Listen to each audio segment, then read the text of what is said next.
7 தமிழ். பொறுப்பும் பொது நலமும்.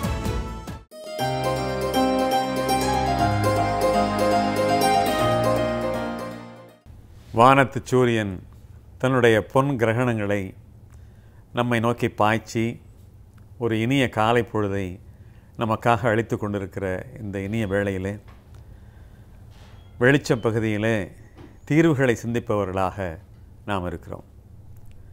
உங்கள் அனைவருக்கும் என்னுடைய காலை வணக்கங்கள். இன்றைக்கு என்னுடைய வேண்டுகோள் எல்லாம் உடல் நலத்திற்கு நாம் நேரம் ஒதுக்குவோம் என்பதுதான்.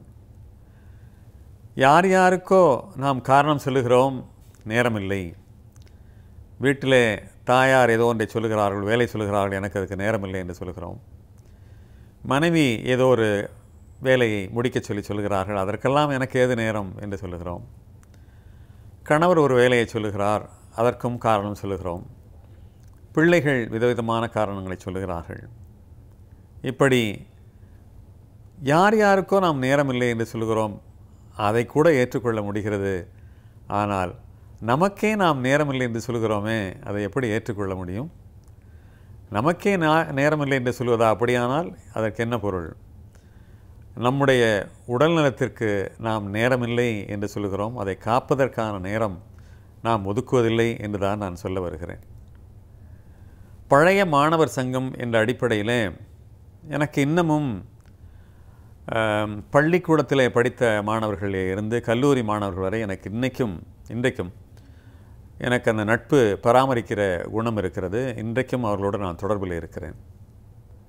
அவர்களையெல்லாம் சந்திக்க நேருகிற பொழுது நான் கேட்கிற பல கேள்விகள் நடுவே ஒரு கேள்வி, காலையில் நீங்கள் நடக்கிறீர்களா என்கிற கேள்வி. பெரும்பாலான பதில் ஏமாற்றம் தருகிறது. இல்லை அதுக்கெல்லாம் எங்கே நேரம் இருக்கு, அதெல்லாம் முடியாது.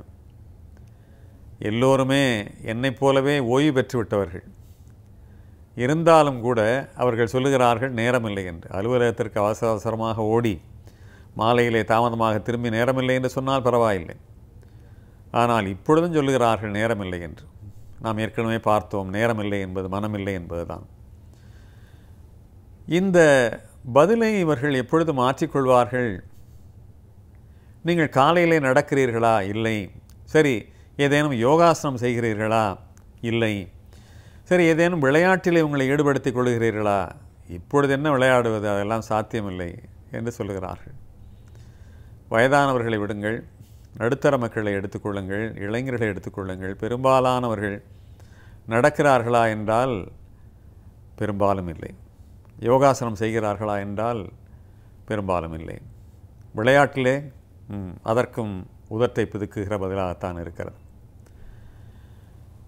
இங்கிருந்து தாவி நாம் சீனாவில் இருக்கிற ஒரு ஷாங்காய் நகருக்கு பயணமாவோம். அங்கே நடந்த ஒரு சம்பவத்தை சொல்கிறேன்.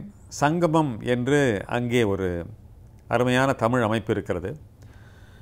நான் அங்கே போயிருந்த பொழுது அந்த சங்கமத்திலே எனக்கு ஒரு வரவேற்பை கொடுத்தார்கள். இங்கே பலர் முன்னிலையில் நடந்த சம்பவம் இது. ஒரு பொது ஊடகமாகி இதில் பேசுகிற பொழுது நான் பொய்யை சொல்ல முடியாது. இதே நேரத்தில் ஷாங்காயிலே கூட நம்முடைய தமிழ் நண்பர்கள் இதை பார்த்து கொண்டிருக்க வாய்ப்பு இருக்கிறது. என்ன லேனா அப்படி அளக்கிறாரே என்று அவர்கள் கருதிவிட முடியாது. ஏனென்று சொன்னால் நடந்ததைத்தான் நான் உங்களிடையே சொல்லப் போகிறேன். அங்கே ஒரு வரவேற்பை கொடுத்தார்கள். விருந்தெல்லாம் முடிந்தது. பரிசுகள் எல்லாம் கொடுத்தார்கள், பூங்கொத்து கொடுத்தார்கள். எல்லாவற்றையும் கையிலே வைத்துக்கொண்டேன். சிலவற்றை நண்பர்கள் வாங்கி கொண்டார்கள், தமிழ் நண்பர்கள் வாங்கி கொண்டார்கள். சிலவற்றை நான் கையில் ஏந்தியபடி நடந்தேன். அது ஒரு மாடிப்படி, அது மரப்படி. இறங்கி நடக்கிற பொழுது அது புதிய இடம், புதிய படிக்கட்டு. இதுவே நம்முடைய வீடாக இருந்தால் எவ்வளோ உயரத்தில் படிக்கட்டு இருக்கிறது நமக்கு தெரியும். ஆனால் புதிய இடத்துல வெவ்வேறு உயரத்தில் படிக்கட்டை அமைத்திருப்பார்கள். அது எனக்கு தெரியாது. நான் படிக்கட்டை பார்க்க முடியவில்லை. கையிலே முழுக்க பரிசுகளையும் பூங்கொத்துகளையும் நான் ஏந்தி இருக்கிறேன். எனவே நான் இறங்கிய பொழுது படிக்கட்டை சரிவர கவனிக்க தவறிவிட்டேன். எனவே நான் முதல் படி வைத்த பொழுதே தவறாக வைத்து விட்டேன். நிலை தடுமாறியது. உருள ஆரம்பித்தேன். 12 படிக்கட்டுகள்.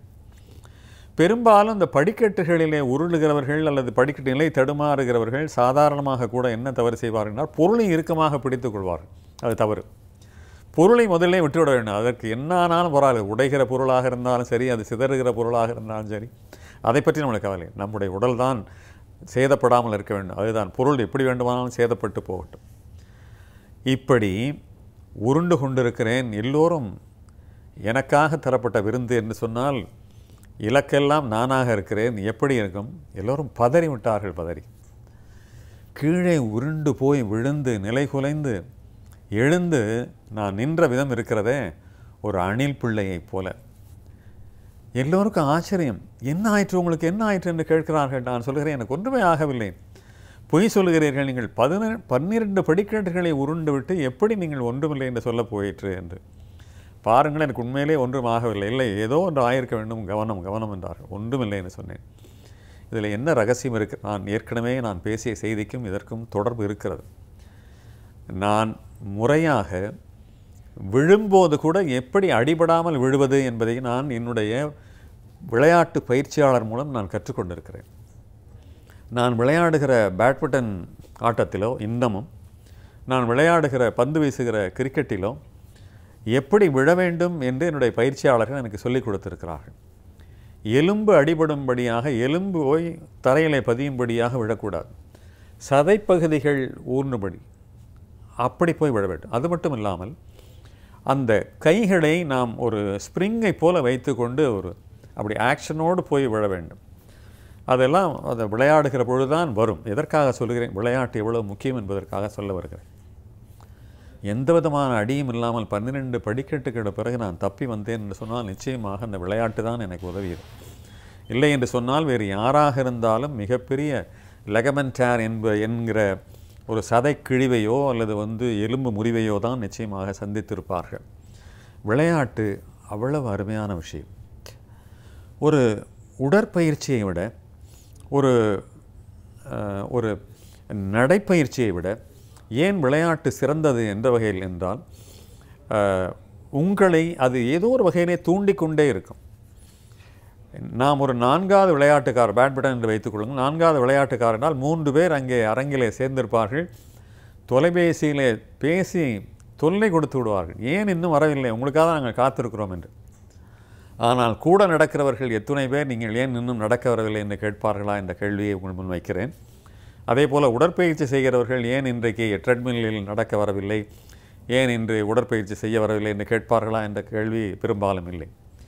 விளையாட்டிலே நேற்று தோற்றோம் என்று சொன்னால் இன்றைக்கு வெற்றி பெற வேண்டும் என்கிற வேகம் வரும். நேற்று வெற்றி பெற்று விட்டோம் என்று சொன்னால் இன்றைக்கும் வெற்றி பெற வேண்டும் என்கிற வேகம் வரும். அதுவே ஒரு மிகப்பெரிய உந்து சக்தியாக நமக்கு இருக்கும். ஆனால் நடக்கும் பொழுது கொஞ்சம் வானத்தை பார்ப்போம். லேசாக கருமேகம் இருந்தால் இன்றைக்கு மழை பெய்வதைப் போல இருக்கிறது, இன்றைக்கு வேண்டாம் என்று கருதுவோம். லேசாக உடலிலே ஒரு சிறு மூலையிலே ஒரு வலி இருந்தால் இன்றைக்கு நாம் உடற்பயிற்சி செய்து அதிகப்படுத்தி கொள்ளக்கூடாது என்று நம்மை நாமே சமாதானம் செய்து கொள்வோம். ஆனால் விளையாட்டு என்பது அப்படி அல்ல.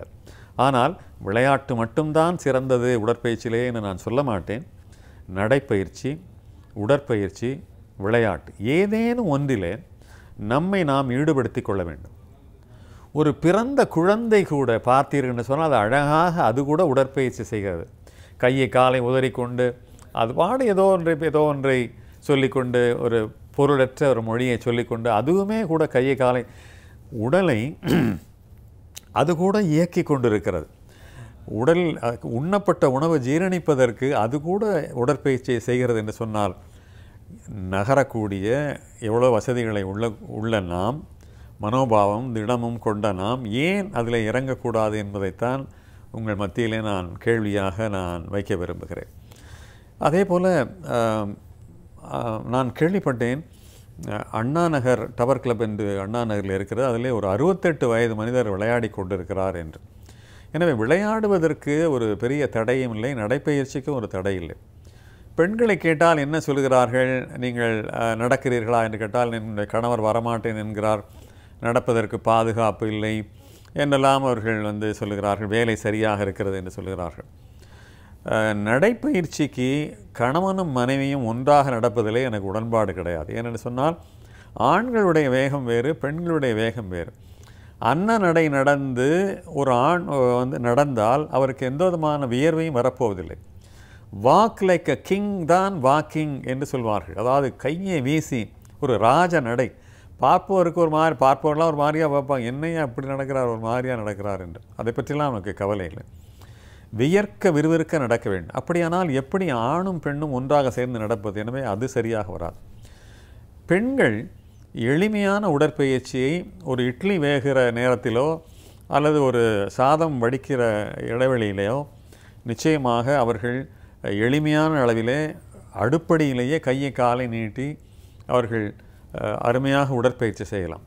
எளிய யோகாசனங்களுக்கெல்லாம் இப்பொழுது நூல்கள், பெண்களுக்கான யோகாசனத்தின் நூல்கள் வந்துவிட்டன. எப்போதோ ஒரு முறை ஒரு சில பயிற்சி வகுப்புகளை எடுத்துக்கொண்டு அந்த யோகாசன முறைகளை சின்ன சின்ன இடைவெளி கிடைக்கும்போது கூட நாம் செய்து கொண்டு விடலாம். இந்த உடலானது எப்பொழுதும் இந்த தசையானது இறுக்கமான ஒரு நிலையிலே இருக்கிறது. அதை தளர்வடைய செய்யாவிட்டால் அதன் மூலமாக சுளுக்குகளோ அல்லது சதை கிழிவுகளோ ஏற்படுவதற்கு எதிர்பாராமல் அதற்கு வேலை கொடுக்கிற பொழுது அது கிழிவதற்கோ அல்லது சுளுக்கு ஏற்படுவதற்கோ வாய்ப்பு அது ஏன் இடுப்பு பிடித்து கொள்கிறது என்று சொல்கிறார்கள். உடற்பயிற்சியை வழக்கமாக செய்கிறவர்களுக்கு இடுப்பு பிடித்துக் கொள்வதோ, முதுகு பிடித்துக் கொள்வதோ, மூச்சு பிடித்துக் கொள்வதோ எதுவுமே நடப்பதில்லை. ஏன்னு சொன்னால் அந்த உடம்பு லகுவாக பழக்கப்பட்டு விடுகிறது. எனவே எனது அன்பு நெஞ்சங்களே, தினமும் ஒரு அரை மணி நேரமோ அல்லது ஒரு மணி நேரமோ ஒதுக்கி நமக்கென நாம் அந்த நேரத்தை செலவழிக்க வேண்டும். சில பேர் இதை நேர விரயம் என்று கருதுகிறார்கள். இல்லை, இது நேர முதலீடு. எப்படி ஒரு முதலீடு செய்தால் அது லாபம் தருகிறதோ, எப்படி ஒரு முதலீடு அதில் வட்டியை தருகிறதோ, அதே போல் நாம் செய்யக்கூடிய இந்த அரை மணி நேரமோ ஒரு மணி நேரமோ நமக்கு லாபத்தையும் வட்டியையும் தரும். அது என்ன லாபம், அது என்ன வட்டி என்று கேட்கிறீர்களா? அந்த ஆயுளானது நாம் செலவழிக்கிற அரை மணி நேர முதலீடு, ஒரு மணி நேர முதலீடு பல நாட்களுக்கான ஒரு ஆயுசு நீட்டிப்பை இது செய்யக்கூடியது. எனவே நாம் இப்பொழுது செய்யக்கூடிய நேர முதலீடு நீண்ட ஆயுள் மட்டுமல்ல, ஆரோக்கியமான ஆயுள், வியாதியற்ற ஆயுள், உடல் உபாதையற்ற ஆயுள், அதுதான் இன்றைக்கு தேவைப்படுகிறது. எனவே தினமும் அரை மணி நேரம் முதல் ஒரு மணி நேரமாவது உடற்பயிற்சிக்கோ, யோகாசனத்திற்கோ, நடைப்பயிற்சிக்கோ, விளையாட்டிற்கோ ஒதுக்குவோம். ஆயுளை நாம் நீட்டித்துக் கொள்வோம். இந்த வாய்ப்பை நாம் பயன்படுத்திக் கொள்வோம். மீண்டும் சந்திப்போம். வணக்கம்.